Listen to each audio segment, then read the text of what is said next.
മോശ ചോദിച്ചു കാണുകയല്ലേ, ചെങ്കടൽ ഞാൻ തുറക്കാം, കൈ നീട്ടാം, പക്ഷെ ഫറവോൻ ഇവനെ എന്തിനിവിടെ കൊണ്ടുവന്നേ? തമ്പുരാൻ പറഞ്ഞു, നിനക്ക് മനസ്സിലായില്ലല്ലേ?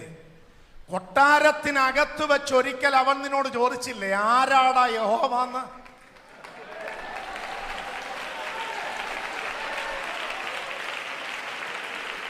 ആരാടാ യഹോവാന്ന് ഒരിക്കൽ ചോദിച്ചില്ലേ? അതിന്റെ മറുപടി പറയാൻ പോവാ ഞാൻ. എനിക്ക് എന്തൊക്കെ ചെയ്യാൻ കഴിയുമെന്ന്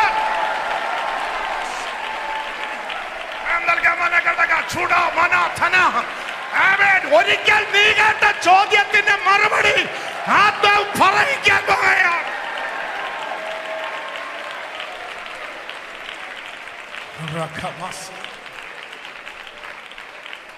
ഒരിക്കൽ ഉയർന്നു കേട്ട ചോദ്യത്തിന്റെ മുൻപിൽ മറുപടി പറയാൻ ത്രാണിയില്ലാതെ മൗനമായി നടന്നു വന്ന മോശെ, ഇന്ന് ഞാൻ ചെയ്യാൻ പോകുന്നത് കാലങ്ങളുടെ കുടിശ്ശികകൾ ഇന്ന് രാത്രി ഞാൻ തീർക്കാൻ പോകുകയാണ്.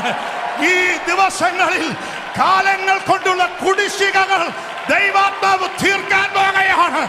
ആത്മാവ് ചില കാര്യങ്ങൾ സെറ്റിൽ ചെയ്യാൻ പോകുകയാണ്. ദൈവാത്മാവ് ചില കാര്യങ്ങളിൽ ഇടപെടാൻ പോകുകയാണ്.